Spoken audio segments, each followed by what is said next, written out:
¿Te ha pasado? Estás tranquilo y llega un hermano separado, Biblia en mano, y te dispara un versículo como si fuera una bala. No llamaréis padre a nadie en la tierra. O te grita, no te harás imagen ni ninguna semejanza. Tú, con paciencia y caridad, abres la misma Biblia, lees el versículo siguiente o el anterior para dar el contexto necesario. ¿Y qué pasa? Te dicen, oh, gracias por la aclaración, hermano, no lo había visto. No. Se enojan, se ofenden. Te dicen que estás racionalizando, que eres un intelectualoide o que la letra mata. ¿Por qué ocurre esto? ¿Por qué alguien que dice amar la verdad se ofende cuando la verdad completa es expuesta? En los próximos 30 minutos, no solo vamos a refutar los versículos mal usados, vamos a hacer una radiografía espiritual y psicológica del por qué el protestantismo necesita torcer las escrituras para existir. Te voy a mostrar la táctica que Satanás usó contra Jesús, el análisis forense de 4 textos manipulados, y la razón oculta de su enojo, conocida en psicología como disonancia cognitiva. Si quieres dejar de ser una víctima de los francotiradores de versículos, quédate. Esto es defensa personal bíblica de alto nivel. El ataque protestante promedio no es un estudio teológico serio, es una ametralladora de citas sueltas. Se basa en una premisa falsa llamada perspicuidad absoluta. Ellos creen que cada versículo por sí solo es una instrucción clara, literal y aislada que no necesita ni historia, ni contexto, ni iglesia para entenderse. El ataque suena así. La Biblia dice X, tú haces Y. Arrepiéntete. Dicen, la Biblia dice un solo mediador, ustedes le piden a los santos. Dicen, la Biblia dice no usar vanas repeticiones, ustedes rezan el rosario. Es una lectura superficial, es leer la Biblia como quien lee un horóscopo o una galleta de la fortuna. El problema es que cuando tú les muestras que el versículo no dice lo que ellos creen que dice, sienten que les estás quitando el piso bajo sus pies. Su fe no está construida sobre la Biblia, sino sobre una interpretación específica de versículos aislados. Si les tocas el versículo, les derrumba su iglesia, por eso se ofenden. Vamos a los hechos concretos.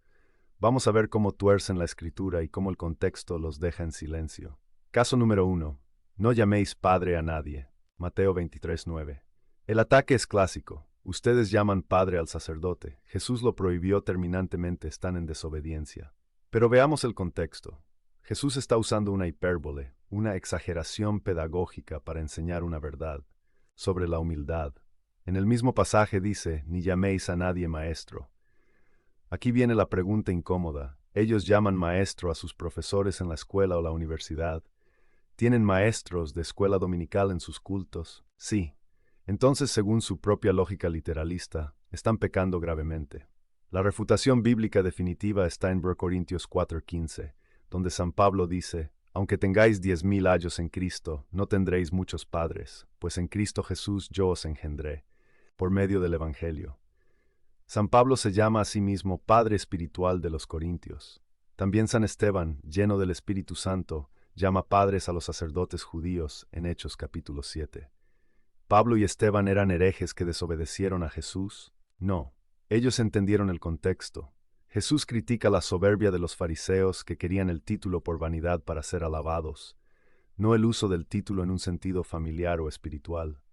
Al citarte Mateo 23 pero ocultarte Corintios 4, el protestante te está mintiendo sobre lo que realmente enseña la Biblia. Caso número 2. No te harás imagen. Éxodo 24. El ataque es constante. Dios prohíbe hacer cualquier figura de lo que hay en el cielo o la tierra. Los católicos son idólatras por tener estatuas. Si lees literalmente no harás figura de lo que hay en la tierra, entonces no podrías tener fotos de tu abuela, ni billetes con caras de próceres, ni muñecas para tus hijas, ni estatuas de héroes en las plazas, pero lo peor es que se saltan convenientemente 5 capítulos.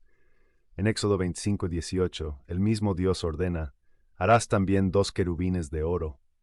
Dios manda hacer estatuas de ángeles, cosas del cielo, para ponerlas sobre el arca de la alianza. En Números 21, manda hacer una serpiente de bronce, cosa de la tierra. Dios no se contradice. Dios prohíbe ídolos, dioses falsos para adorarlos, no imágenes religiosas para uso sagrado. Cuando el protestante te cita Éxodo 20 pero te oculta Éxodo 25, está torciendo la escritura para atacar a la iglesia de Dios. Caso número 3. Un solo mediador. Timoteo 2:5. El ataque dice, Solo Jesús media entre Dios y los hombres. Pedir a María o a los santos es quitarle el lugar a Jesús. Leen el versículo 5, pero ignoran mágicamente los versículos 1, 2 y 3 del mismo capítulo. En 1 Timoteo 2:1, Pablo dice: exhorto ante todo a que se hagan rogativas, oraciones, peticiones por todos los hombres.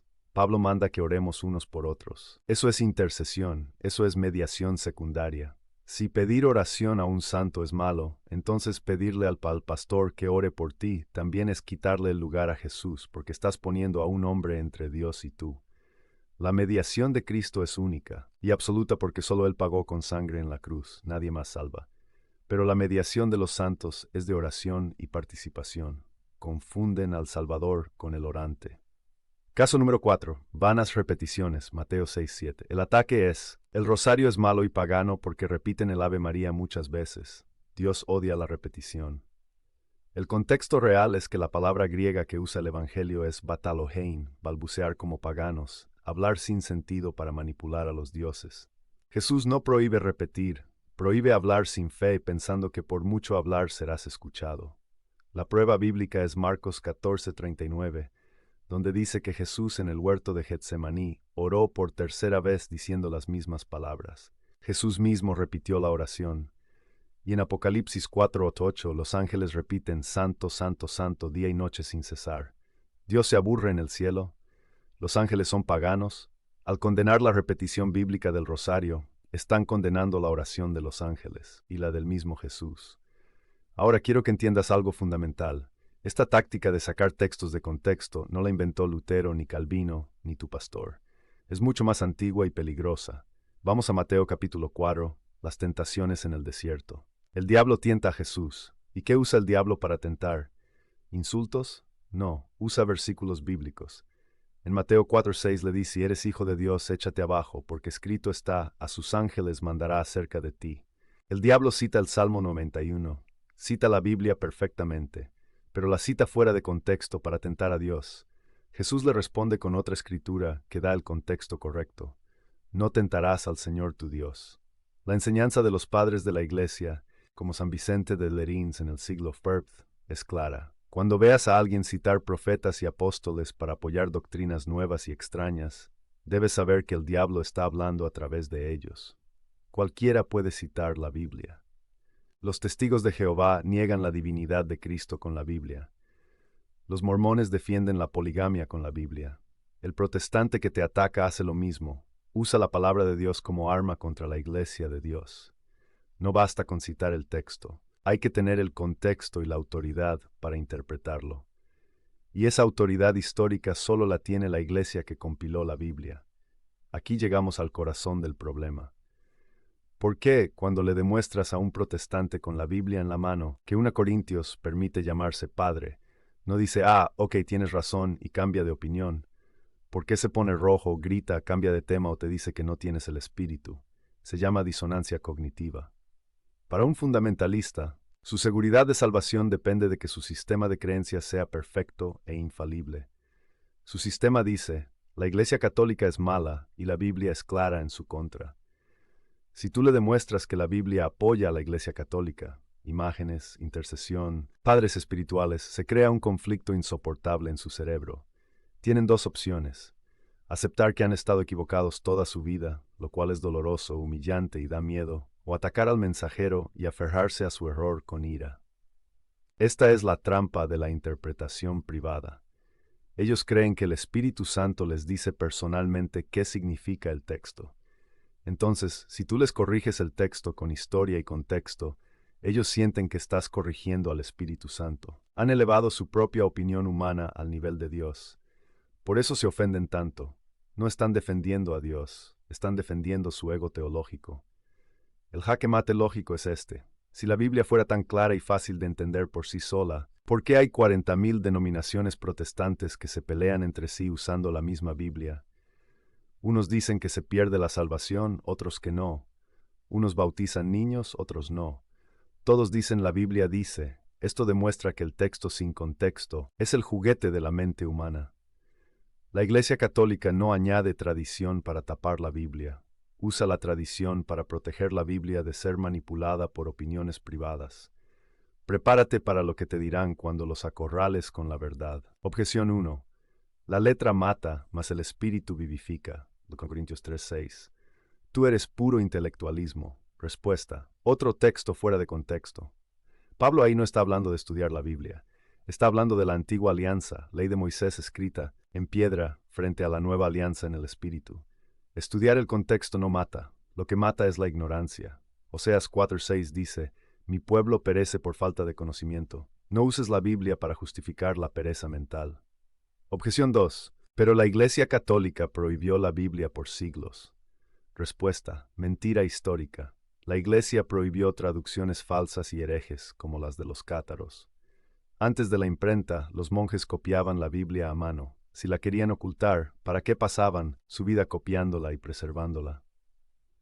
Todas las lecturas de la misa son Biblia pura. Objeción 3. ¿Dónde dice papa o purgatorio en la Biblia? Respuesta. Falacia de la palabra exacta. ¿Dónde dice Trinidad? ¿Dónde dice Biblia? ¿Dónde dice pastor de jóvenes? No importa si la palabra exacta no está, lo que importa es si la doctrina está. El purgatorio está en 1 Corintios 3:15. Se salvará, pero como por fuego. El papado está en Mateo 16:18, las llaves del reino. Piden literalidad para lo católico, pero aceptan conceptos no literales para ellos. Es una doble moral.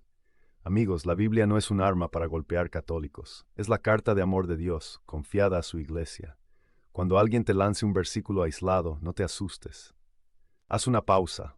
Abre la Biblia. Lee el capítulo entero. Verás que el 99% de las veces el ataque se desmorona solo. No dejes que te roben la paz con versículos mutilados. Conoce tu fe, conoce tu Biblia y conoce la historia. Cuéntame en los comentarios. ¿Cuál es el versículo más absurdo que han usado contra ti fuera de contexto? Si este video te dio herramientas para defenderte, dale like y suscríbete. Vamos a seguir desmontando mitos. Y si quieres profundizar en por qué ellos tienen una Biblia con 7 libros menos y cómo eso afecta su doctrina, tienes que ver el video sugerido sobre el canon bíblico. Es la pieza que falta. Que Dios los bendiga y a estudiar.